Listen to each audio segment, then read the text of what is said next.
नमस्कार, क्यूवाइब नेटवर्क में आपका स्वागत है। मैं हूं अजय मिश्रा। आज हम बात करेंगे अमेरिकी राष्ट्रपति डोनाल्ड ट्रंप साहब की यूक्रेन को लेकर के बदले हुए रुख पर। डोनाल्ड ट्रंप साहब राष्ट्रपति बनने के पहले इस तरह का ऐलान कर रहे थे कि एक बार मैं अपने पद पे आता हूं तो महज 24 घंटे में यूक्रेन और रूस के बीच का विवाद, युद्ध खत्म हो जाएगा।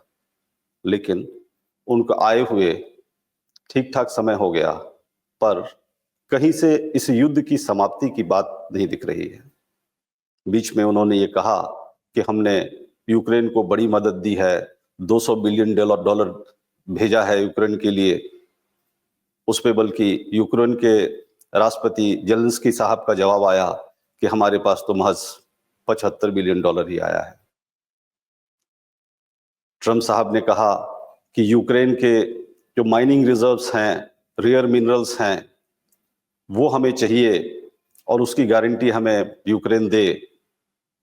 तो जेलेंस्की साहब के तरफ से ये बयान आया कि वो उसके लिए भी तैयार हैं, बस उन्हें अमेरिका के तरफ से सिक्योरिटी गारंटी चाहिए।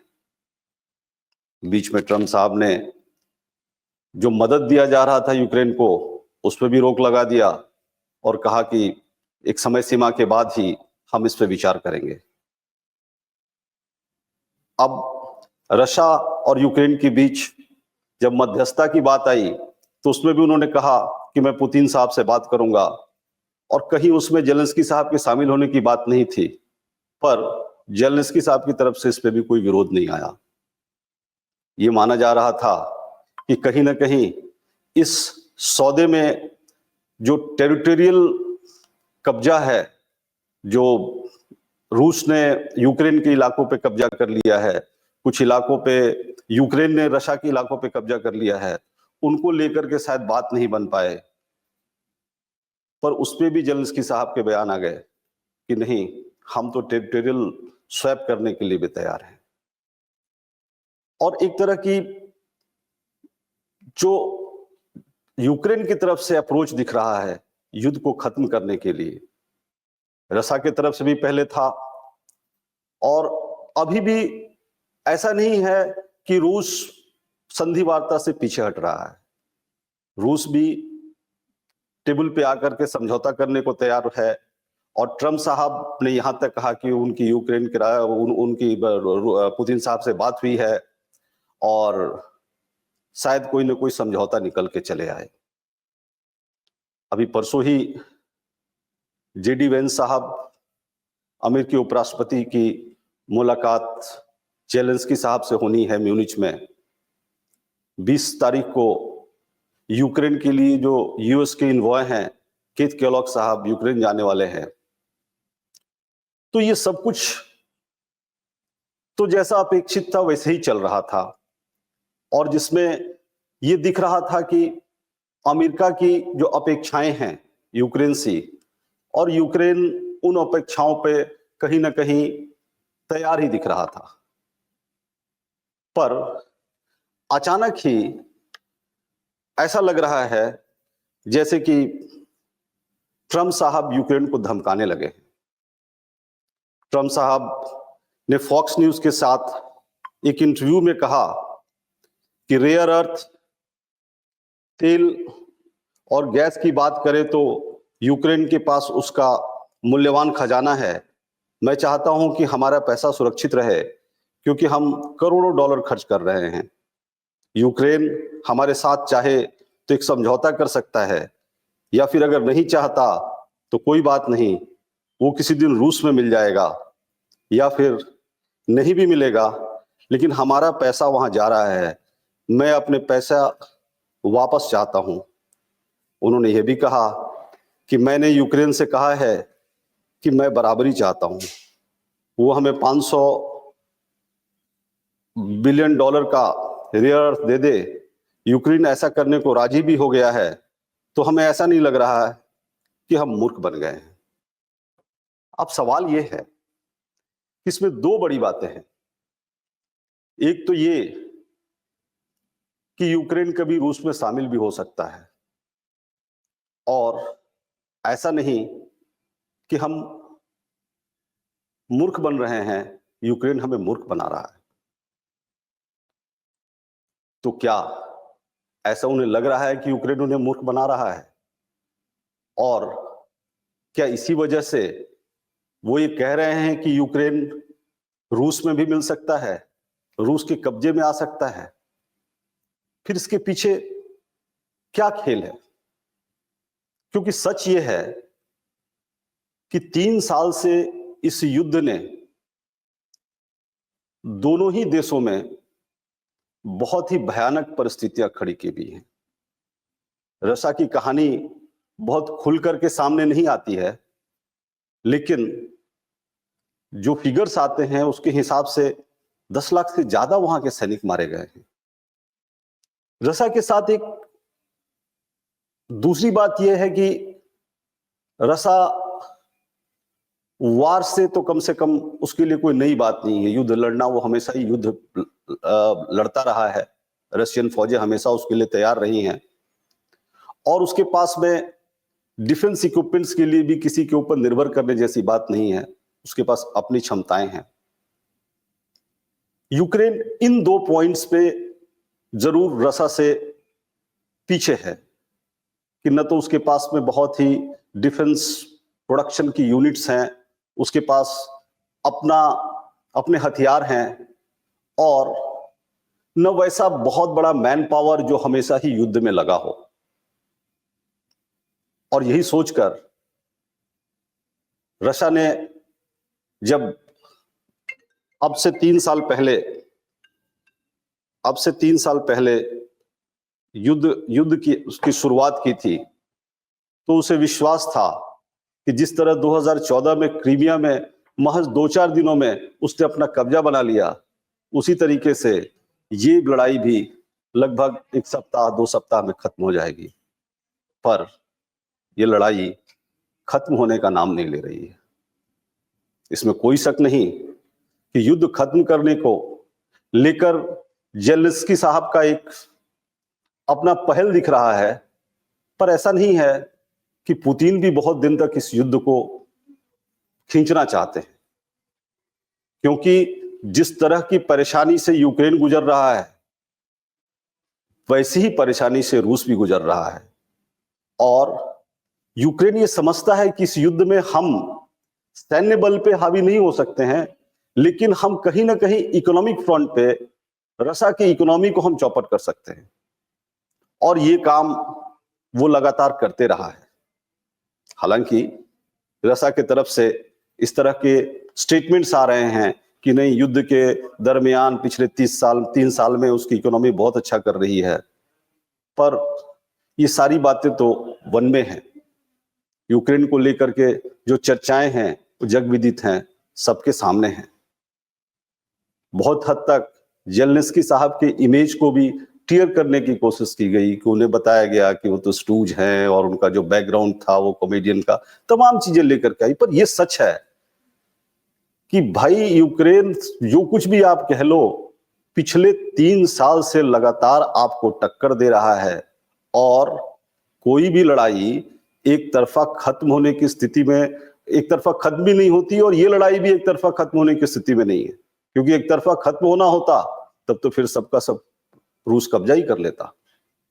ये जरूर है कि इस लड़ाई को कंटिन्यू करने के लिए यूक्रेन को अपने यूरोपियन यूनियन के मित्रों से, नाटो के समर्थन की जरूरत है, यूएस की समर्थन की जरूरत है, और इस समर्थन के बल पे ही वो युद्ध लड़ रहा है। पर ये अचानक चीजें क्यों बदल गई? जब बाइडेन साहब थे तो यूएस से जिस तरीके का खुलकर समर्थन मिल रहा था, जिस तरीके से उनका हौसला बढ़ाने के लिए बाइडेन साहब खुद ही चल करके गए थे और उन्हें जाके जेलेंस्की साहब से मुलाकात की थी, और अमेरिका उस बीच में कुछ अपने सप्लाईज को 1 महीने के लिए रोका हुआ था, उसके लिए उन्होंने अपोलोजाइज भी किया था। पर ट्रंप साहब के आते ही ये क्यों बदल गया? ट्रंप साहब के पसंद के जेलेंस्की पात्र नहीं रहे हैं और यूक्रेन लड़ाई के लिए वो उनकी अपनी सोच रही है कि नहीं, इसके लिए यूक्रेन दोषी है। पर उन्होंने आकर के सीधे हाथ तो नहीं खींचा, क्योंकि सीधे हाथ खींचना अकेले उनके बस की बात नहीं है। उसमें अमेरिकी जनता है, अमेरिकी पॉलिसीज है, आप अचानक ही चीजों से हाथ नहीं खींच सकते हैं। तो वो अमेरिकी इंटरेस्ट की बात तो कह रहे हैं कि हमारे पैसे लगे हैं, हमें पैसे निकालने हैं, और वहां से पैसा निकालने का एक ही रास्ता है कि उसके पास रेयर मिनरल्स के जो रिजर्व्स हैं उस पर हमें कब्जा मिले, और कब्जा देने से जेलेंस्की मना नहीं कर रहे हैं। फिर कहां मामला फंस रहा है?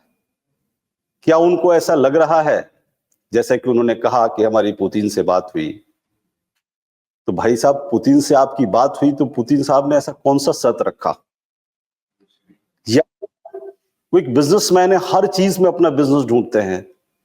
उनको कहीं ऐसा लग रहा है कि इस लड़ाई में या इस संधि वार्ता में उनका अपना बिजनेस इंटरेस्ट सर्व नहीं हो रहा है? क्या उनको ऐसा लग रहा है कि जिन रेयर मिनरल्स के माइंस पे वो कब्जा चाहते हैं, उन माइनिंग रिजर्व्स पे शायद यूक्रेन का कब्जा ना हो ठीक से, और उस पे रशिया ने कहीं सेंध लगा ली हो, और उनको ऐसा लगता है कि जेलेंस्की साहब के साथ जाकर के पता चला कि वो साथ भी गए, लड़े भी, और वो माइनिंग रिजर्व्स रशिया के पास में है।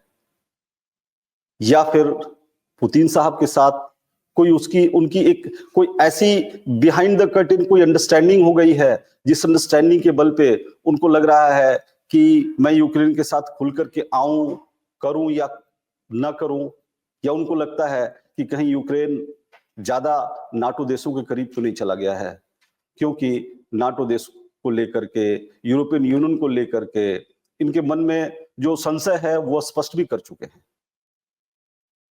पर एक देश जो पिछले 3 साल से लगातार रशिया जैसे शक्ति के साथ में लड़ रहा है, और यह स्पष्ट है कि इस लड़ाई में उसके हौसले में कोई कमी नहीं है, उसके राष्ट्रीय नेशनलिस्टिक फीलिंग्स में कहीं कमी नहीं है।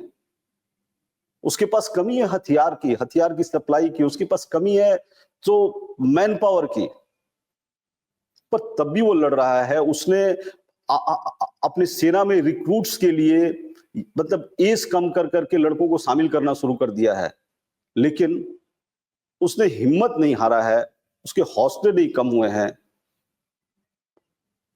अब लेकिन वो कहां पेच फंस रहा है कि जहां से वो चाह रहा है, वो खुल के कह रहा है कि ये अब इसको खत्म किया जाए, और उस खत्म करने पे ट्रंप साहब अपनी जुबानी हवाबाजी के बाद कुछ रियलिस्टिक स्थिति पे नहीं आ रहे हैं। क्या ऐसा है कि ट्रंप साहब को लग रहा है कि रियलिटी में कोई डील करा पाना आसान नहीं है? क्या उनको ऐसा लग रहा है कि रशिया कुछ ऐसी शर्तें रख रहा है जिन शर्तों को शायद यूक्रेन नहीं माने? यूक्रेन की जो नेशनलिस्टिक प्राइड है उसके खिलाफ वो बात जाए? क्या उनको ऐसा लग रहा है कि उन शर्तों पे उनका स्टैंड यूएस में भी लोगों को अनएक्सेप्टेबल हो? या फिर उनको लग रहा है कि उनके जो बिजनेस इंटरेस्ट हैं, अमेरिका के जो बिजनेस इंटरेस्ट हैं, उसको वो कहीं इस संधि वार्ता में प्रोटेक्ट नहीं कर पा रहे हैं?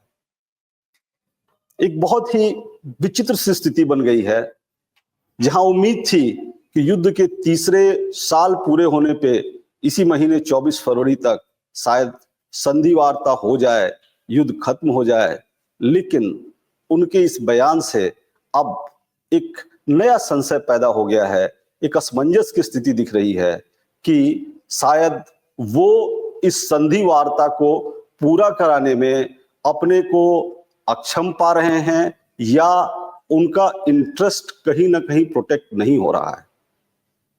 अपने इंटरेस्ट प्रोटेक्शन की गारंटी के लिए वो यूक्रेन से कह रहे हैं, यूक्रेन तो हर तरीके से खड़ा है। यहां तक बात हुई कि सिक्योरिटी प्रोटेक्शन के लिए कोई एक इस तरह की पॉलिसी बनाई जाए कि जीडीपी का 2% कम से कम सिक्योरिटी के नाम पे अलग कर दिया जाए।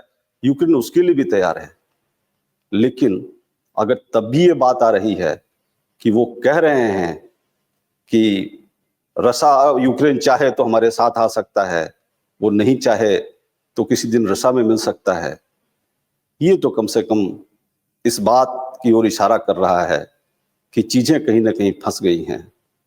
और इस फंसी हुई स्थिति में ट्रम्प साहब का जो मिजाज रहा है, एक बिजनेसमैन का जो मिजाज रहा है, वो शायद कोई परफेक्ट डील बार्गेन करने में लगे हुए हैं।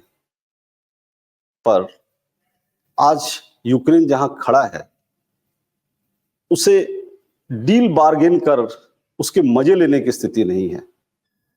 वाकई वार से एक थका हुआ देश कम से कम अंतर्राष्ट्रीय परिदृश्य में जो दिख रहा है, ऐसा नहीं है कि रसा वार से नहीं थका है, पर जिस तरीके का रसा तो योद्धा रहा है, यूक्रेन इस तरह का योद्धा तो नहीं रहा है, पर उसने योद्धा का मिजाज दिखाया है।